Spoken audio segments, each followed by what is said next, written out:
The warm Texas sun was setting over Fort Worth as hundreds of people made their way into the grand concert hall. Tonight was special. The Van Cliburn International Piano Competition was about to begin, and everyone knew they were about to witness something extraordinary. This wasn't just any music competition. It was the kind of event that could change a young musician's life forever. Inside the massive concert hall, the atmosphere was electric. Crystal chandeliers hung from the ceiling, casting a golden glow over the polished wooden floors. The stage looked enormous, with a beautiful black grand piano sitting right in the center like a sleeping giant waiting to be awakened. Red velvet seats filled with music lovers, critics, and families who had traveled from around the world to be here. Behind the scenes, young pianists were warming up in practice rooms. You could hear the sound of scales and complicated pieces floating through the hallways. Some of these musicians had been preparing for this moment their entire lives. They came from famous music schools in Russia, brilliant conservatories in Germany, and prestigious academies across America. Each one believed they had what it took to win. The judges sat in the front row, looking very important in their expensive suits and dresses. These weren't just any people. They were some of the most respected names in classical music. They had heard thousands of performances over the years. They knew talent when they heard it, and they weren't easily impressed. Tonight, they expected to hear the usual mix of very good performances and maybe one or two truly exceptional ones. Dr. Williams, the head judge, adjusted his glasses and looked at his program. He had been doing this for 25 years, and he thought he had seen everything. Next to him sat Mrs. Rodriguez, a former concert pianist who now taught at one of America's top music schools. She was known for her sharp ear and even sharper tongue when it came to critiquing performances. The third judge, Professor Johnson, had discovered some of the world's most famous pianists.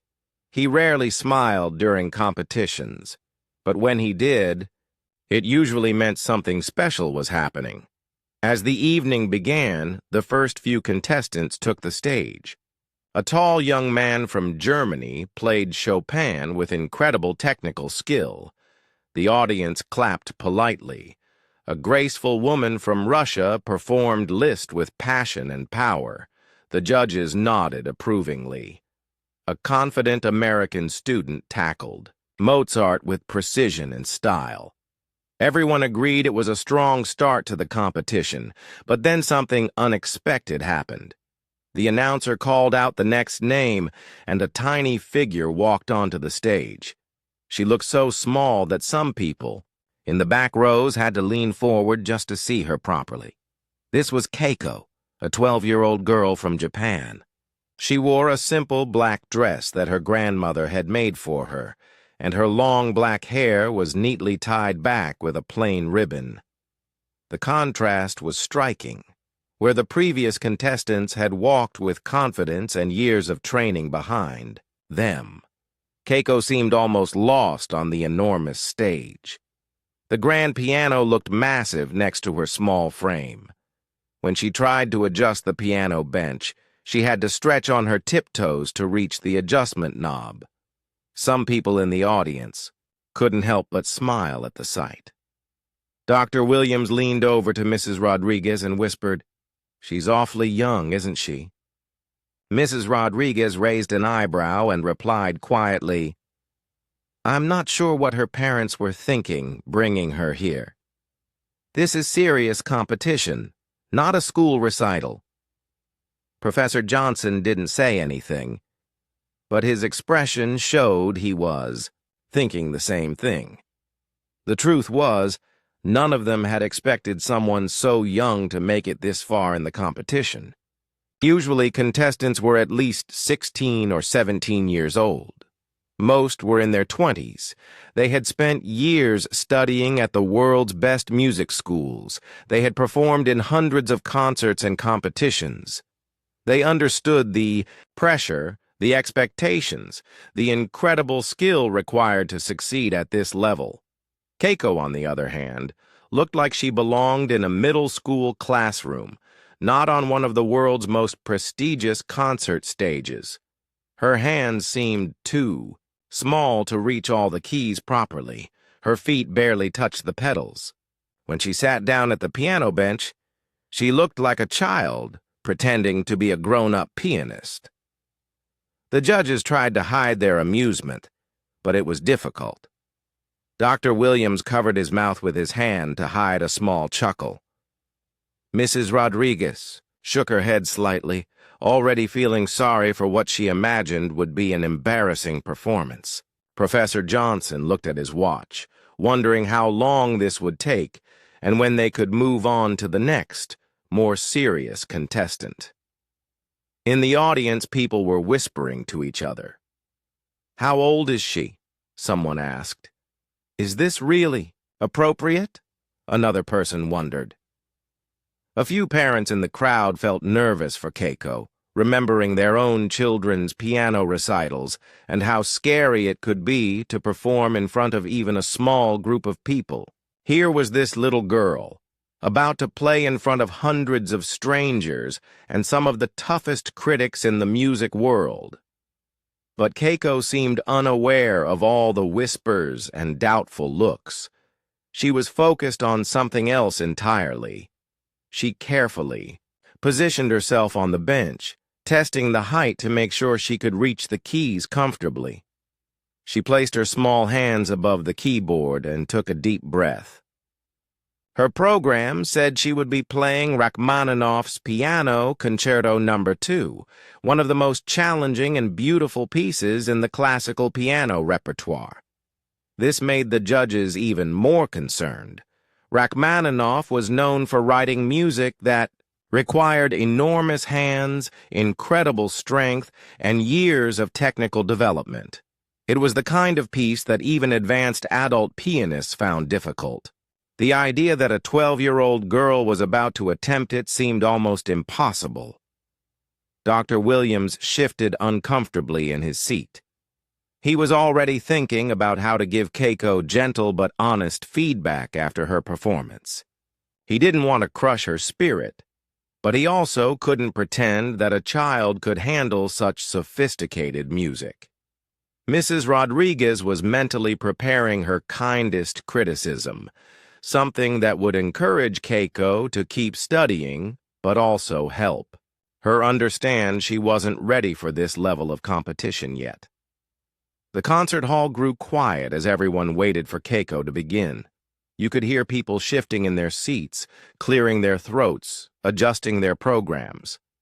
The silence felt heavy with expectation, and for many people, concern about what they were about to witness. Keiko closed her eyes for a moment, as if she was connecting with something deep inside herself. When she opened them again, there was a look of complete focus and determination that seemed surprising in someone so young. Her small hands hovered over the keys, and for just a second, time seemed to stand still. The judges leaned back in their chairs, resigned to sitting through what they expected would be a sweet but ultimately amateur attempt at one of classical music's greatest masterpieces. They had no idea that in the next few moments, everything they thought they knew about talent, age, and musical ability was about to be completely turned upside down. The moment had finally arrived. Keiko sat at the piano bench, her small figure almost disappearing behind the massive instrument. The concert hall was so quiet you could hear a pin drop. Even the air conditioning seemed to have stopped making noise. Hundreds of people held their breath, waiting to see what would happen next. Keiko's hands trembled slightly as she positioned them above the keyboard. For a split second, doubt flickered across her face. She was just a 12-year-old girl from a small town in Japan, sitting in front of some of the most important music critics in the world. Her grandmother's words echoed in her mind. "Music comes from the heart, little one. Trust your heart, and your fingers will follow. Dr. Williams adjusted his glasses and prepared his pen to take notes. He had already decided to be as gentle as possible in his feedback. Mrs. Rodriguez clasped her hands together, feeling genuinely sorry for what she expected to be a difficult experience for such a young child. Professor Johnson glanced at his watch again, wondering if they should have age limits for future competitions. The audience was a mix of emotions. Some people felt protective of Keiko, hoping she wouldn't be too embarrassed. Others were curious to see how far natural talent could take someone so young. A few classical music purists were already annoyed that a child had been allowed to take up time that could have gone to more serious contestants. Then, without any warning or dramatic pause, Keiko's fingers came down on the keys. The first notes of Rachmaninoff's Piano Concerto No. 2 filled the concert hall, and everything changed in an instant. The opening melody was supposed to be played with deep, rich tones that showed years of musical maturity and understanding. Instead of the light, careful touch everyone expected from a child, what poured out of the piano was pure magic. The notes weren't just being played, they were being lived, breathed, and felt with an intensity that made everyone in the room sit up straighter. Dr. Williams dropped his pen. His mouth fell open as he realized that what he was hearing was not the work of a talented child, but the performance of a true artist. The power coming from those small hands was impossible to believe. Each note was perfectly placed with exactly the right amount of weight and emotion behind it. Mrs. Rodriguez felt goosebumps rise on her arms. She had heard this piece performed by some of the world's greatest pianists, but never quite like this. There was something pure and honest about Keiko's interpretation that cut straight to the heart of Rachmaninoff's genius. The music wasn't just technically correct. It was alive with feeling. Professor Johnson forgot all about checking his watch. His eyes were fixed on Keiko's hands as they danced across the keyboard with impossible grace and precision. He had spent his entire career listening to pianists, and he knew immediately that he was witnessing something extraordinary. But it wasn't just the judges who were shocked. The entire audience seemed to be under a spell. People who had been shifting in their seats and whispering to each other were now completely still, hanging on every note. Some audience members found tears forming in their eyes, though they couldn't explain exactly why. The music continued to build, and with each passing phrase, it became more obvious that something special was happening. Keiko's interpretation revealed layers in the music that even professional musicians had never noticed before. She understood not just how to play the notes, but what they meant, what story they were trying to tell. Her small hands moved with incredible speed during the technical passages, never missing a single note. But more importantly, they moved with wisdom during the emotional sections. When the music called for tenderness, her touch became as gentle as a whisper. When it demanded power, she delivered with the force of a thunderstorm. The judges exchanged glances, their earlier amusement completely forgotten. They were witnessing something that challenged everything they thought they knew about musical development. How could someone so young understand music with such depth? How could hands so small create sounds so rich and full? Dr. Williams had been judging piano competitions for over 2 decades. He had heard child prodigies before and while they were always impressive, technically, they usually lacked the emotional maturity to truly understand the great classical works. But Keiko was different. She wasn't just playing Rachmaninoff's notes. She was channeling his soul. As the first movement progressed, more and more people in the audience began to realize they were experiencing something historic. This wasn't just a good performance or even a great one. This was the kind of musical moment that happens maybe once in a generation. Cell phones came out as people tried to capture the magic, but somehow the recordings never seemed to capture the full power of what was happening in that room. The orchestra members, who had been prepared to support what they thought would be a struggling young performer, found themselves working harder than ever to keep up with Keiko's musical vision. The conductor, who had been ready to slow down or simplify things if needed, instead found himself inspired to reach new heights in his own performance. Mrs. Rodriguez realized that tears were streaming down her face. She had always prided herself on being a tough critic, someone who could separate technical skill from genuine artistry. But watching Keiko perform, she understood that true musical genius had nothing to do with age or experience. It was something much deeper and more mysterious. The second movement began, and if anything, Keiko's performance became even more breathtaking. This section of the concerto required incredible sensitivity and control. It was music that spoke of longing, of dreams, of the deepest human emotions. Most pianists needed years of life experience to truly understand what Rachmaninoff was trying to express. But Keiko seemed to understand it instinctively. Her playing during this movement was so beautiful, so pure, that several audience members had to close their eyes just to absorb the full impact of what they were hearing. The melody floated through the concert hall like something from another world. Professor Johnson found himself thinking about his own daughter, who was about Keiko's age. His daughter took piano lessons and was quite good for her level, but watching Keiko made him realize the difference between learning music and being born with music already living inside you. This little girl wasn't performing Rachmaninoff. She was speaking his language fluently. The technical demands of the piece seemed to disappear under Keiko's fingers. Passages that would challenge even advanced adult pianists flowed out of her like natural speech.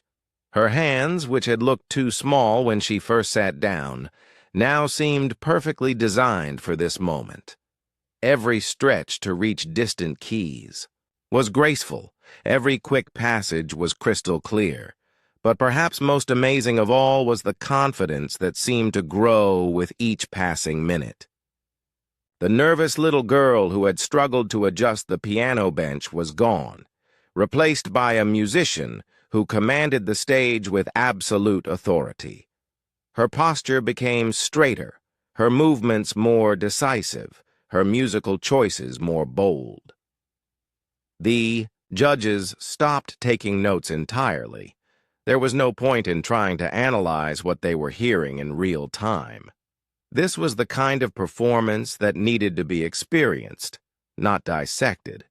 They would have plenty of time later to discuss the technical aspects, the interpretation choices, the incredible maturity of the musical understanding. Right now, all they could do was listen and marvel at what was unfolding before them. The music swelled toward the end of the second movement, and Keiko guided it with the wisdom of someone far beyond her years. Every dynamic change was perfect, every phrase shaped with incredible care and attention to detail. The orchestra followed her lead completely, trusting in her musical vision even though she was younger than most of their own children. As the movement drew to a close, the audience sat in stunned silence.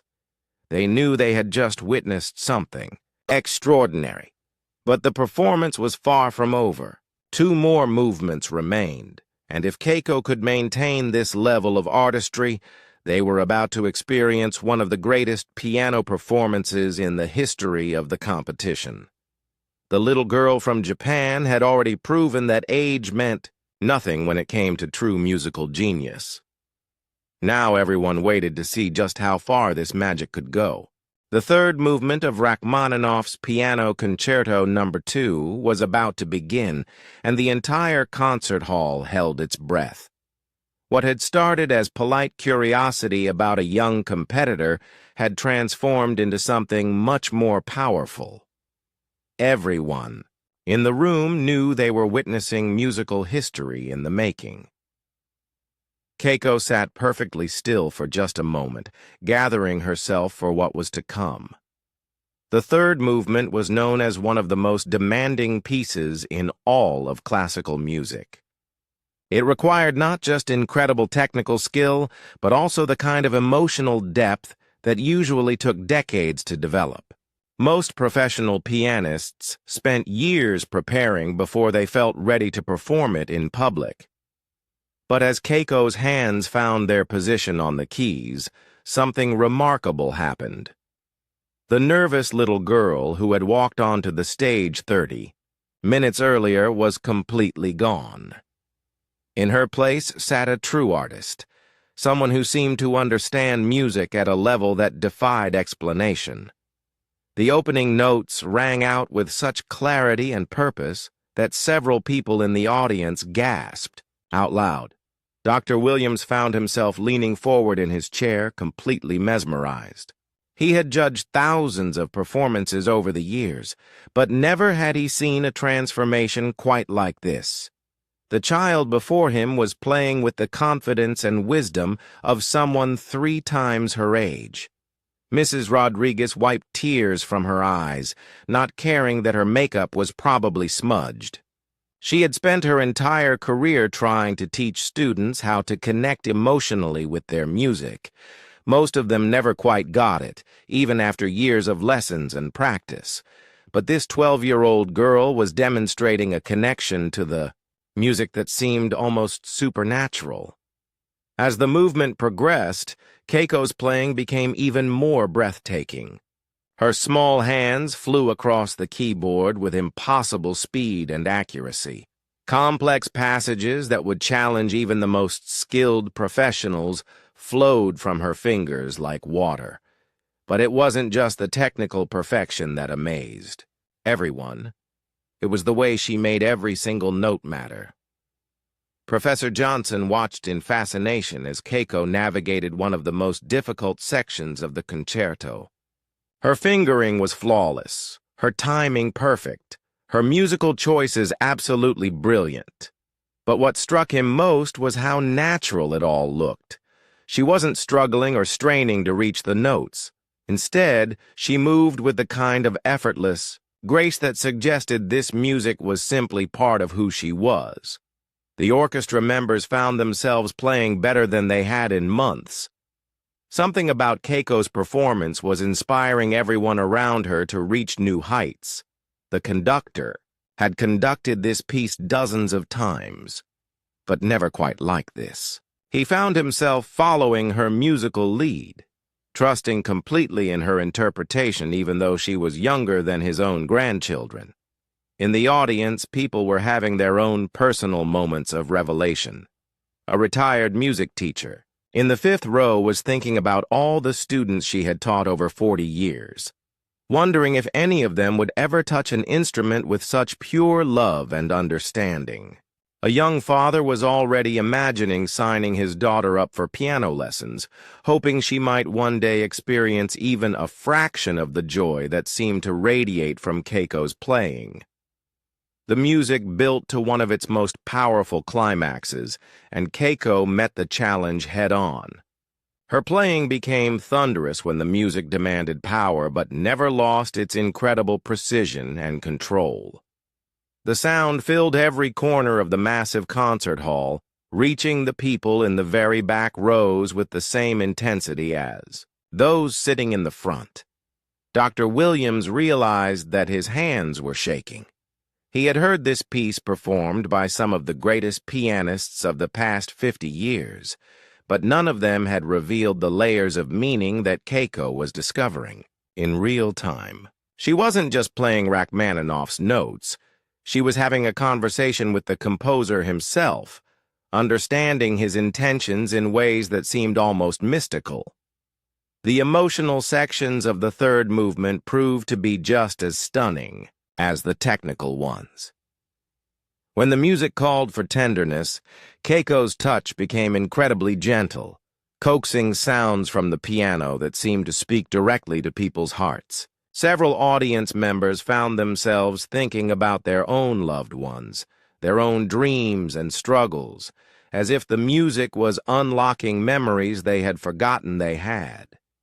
Mrs. Rodriguez thought about her own performing days, when she had dreamed of playing with exactly this kind of connection to the music.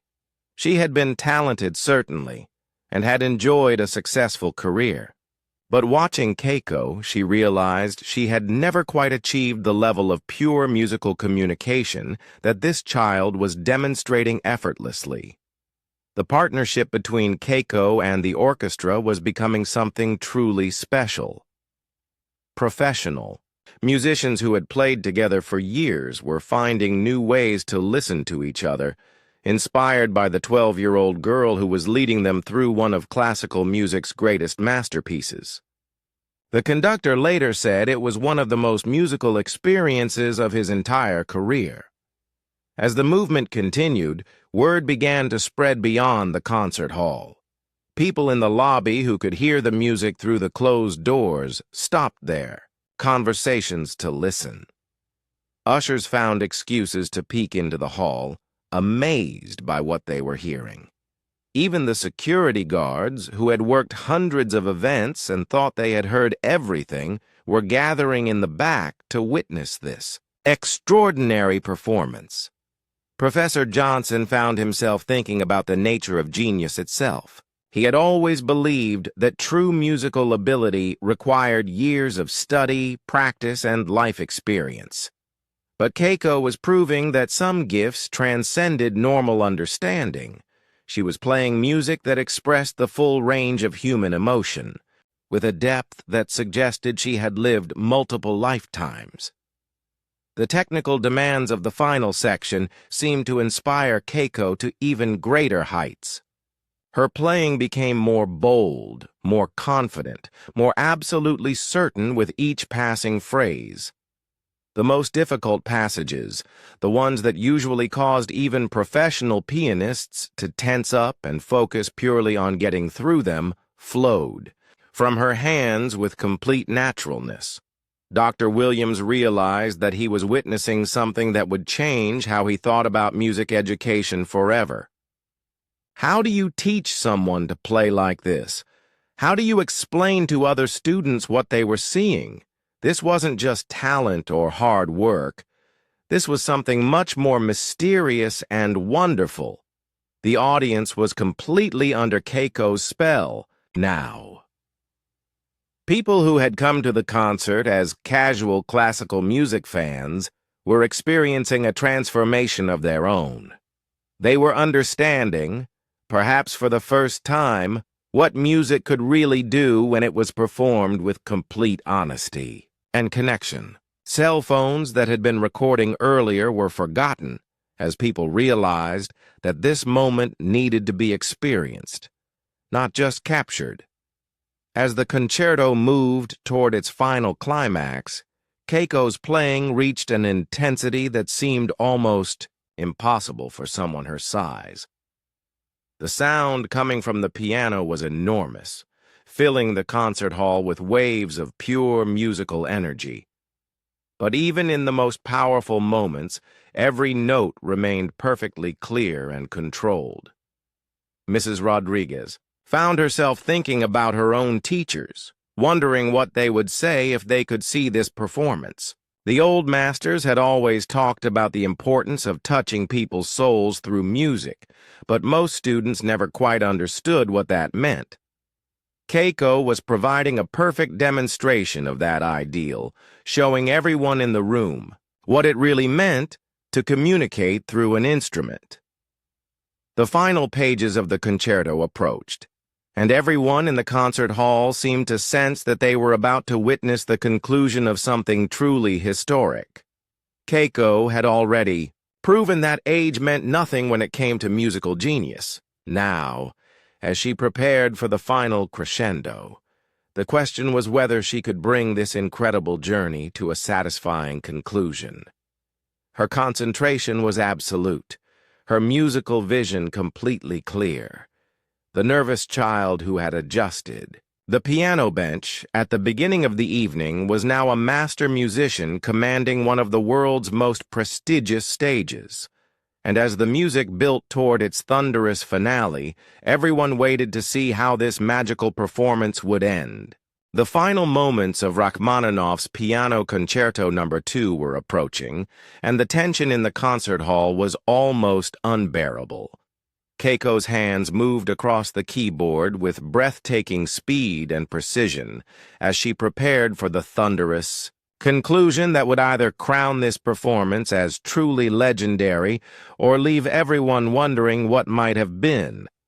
But there was no doubt in anyone's mind about what was happening. This 12-year-old girl had already delivered the performance of a lifetime. And now she was about to bring it home with a finale that would be remembered for decades to come. The music built to its final crescendo, and Keiko met every challenge with absolute confidence. Her small hand seemed to expand across the keyboard, reaching notes that should have been impossible for someone her size. The power coming from the piano was enormous, but never lost its incredible clarity and control. Every note rang out like a bell, perfectly placed and absolutely intentional. Dr. Williams felt his heart racing as he watched this extraordinary conclusion unfold. He had spent his entire career listening to classical music, but never had he experienced anything quite like this. The combination of technical perfection and emotional depth was simply stunning. This wasn't just a great performance.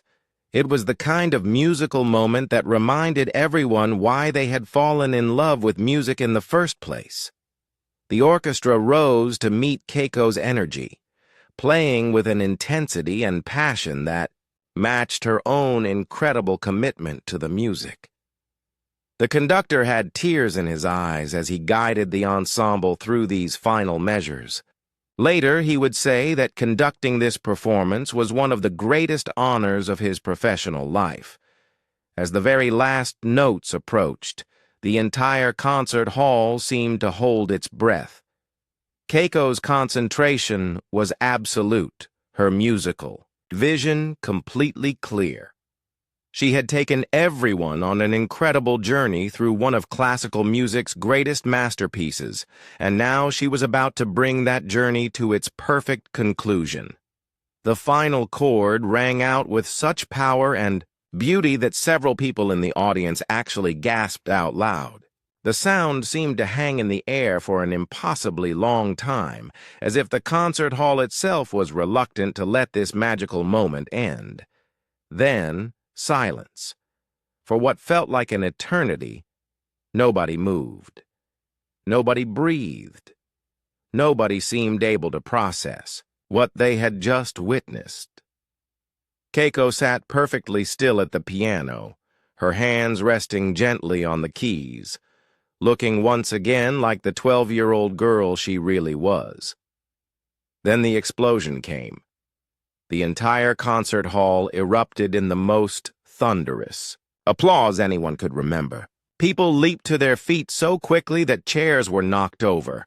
The sound of clapping was deafening, but it was mixed with cheers, shouts of amazement, and more than a few sobs from audience members who had been moved beyond words.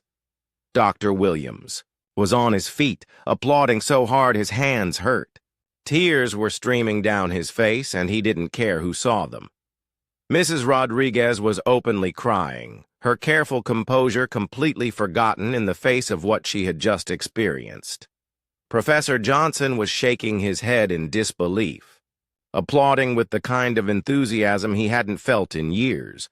The standing ovation went on and on. 5 minutes passed, then 10, then 15. People simply could not stop clapping. The orchestra members were on their feet, too, applauding Keiko with the kind of respect usually reserved for the greatest masters of their art. The conductor bowed deeply to her, a gesture that spoke volumes about what had just happened. Keiko stood up from the piano bench and bowed politely, but she seemed almost confused by the overwhelming response. In her mind, she had simply done what she came to do: share her love of music with these people. She had no idea that she had just delivered one of the greatest piano performances in the history of the competition. As the applause finally began to die down, people started calling out from the audience, "Bravo! Incredible! Amazing!" The words seemed inadequate for what everyone had just witnessed, but they were all people could manage in the moment. Dr. Williams realized that his notebook was still blank. He had completely forgotten to take any notes during the performance. How do you critique perfection? How do you analyze something that transcends normal musical understanding? He looked at his fellow judges and saw the same bewilderment on their faces. Mrs. Rodriguez was already thinking about how this performance would change everything. This wasn't just about one competition or one young pianist. This was about challenging every assumption the classical music world had about age, training, and what it really meant to be a musician. Keiko had proven that true artistry knew no boundaries.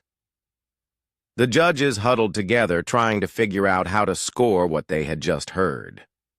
The competition had official categories: technical skill, musical interpretation, stage presence, overall artistry. But how do you rate something that exists beyond those normal measurements?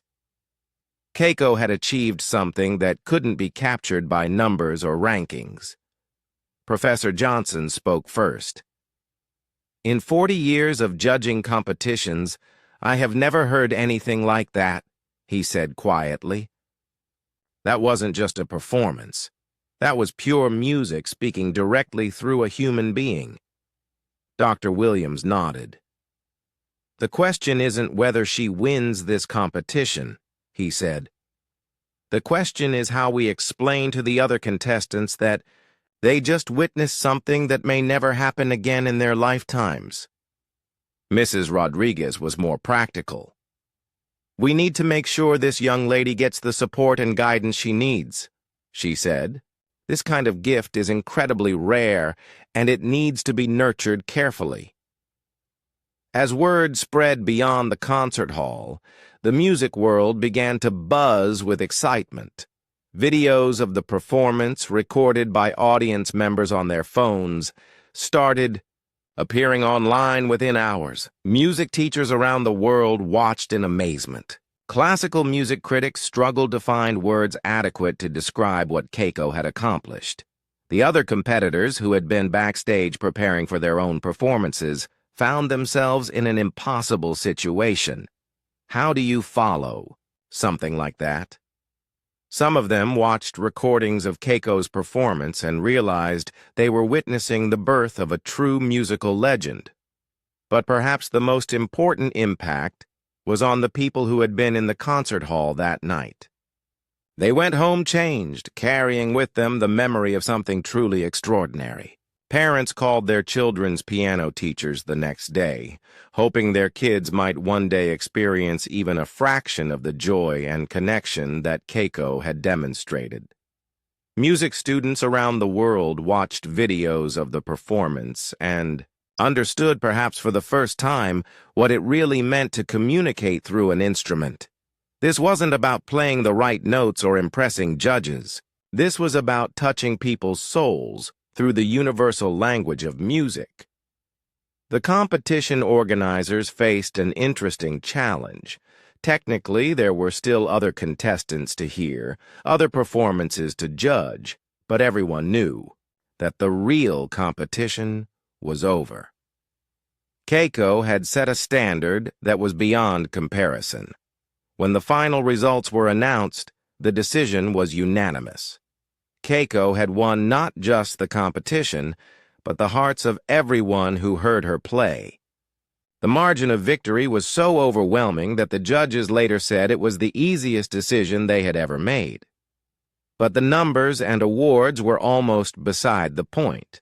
What mattered was that a 12-year-old girl from Japan had reminded the entire classical music world why they had fallen in love with music in the first place.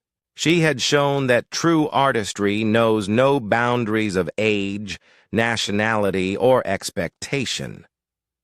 Years later, when Keiko had become one of the most celebrated pianists in the world, people would still talk about that night in Fort Worth.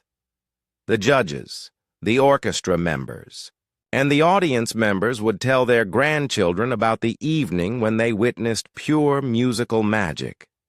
Dr. Williams kept a recording of the performance in his office and played it whenever he needed to remember why he had devoted his life to music. Mrs. Rodriguez changed her entire approach to teaching, focusing more on helping her students find their own emotional connection to the music rather than just technical perfection. But perhaps most importantly, Keiko's performance opened doors for young musicians everywhere. Competition organizers began to realize that age limits and traditional expectations might be preventing them from discovering the next generation of musical geniuses. The little girl who had walked nervously onto the stage that evening had done more than win a competition. She had changed the way the world thought about music, talent, and the incredible power of believing in yourself. And she had reminded everyone that sometimes the most extraordinary gifts come in the most unexpected packages.